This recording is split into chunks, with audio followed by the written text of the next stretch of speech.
JR 東海によりますと、午後3時過ぎ、神奈川県内を走行していた新幹線のぞみの上りの車両で異常を示す表示が出ました。その後、車両を小田原駅へ移動させたところ、異音がしたということです。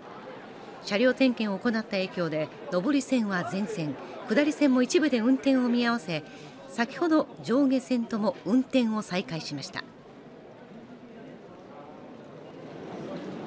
じゃあ名古屋にいるお友達とご飯行こうと思ったんですけど、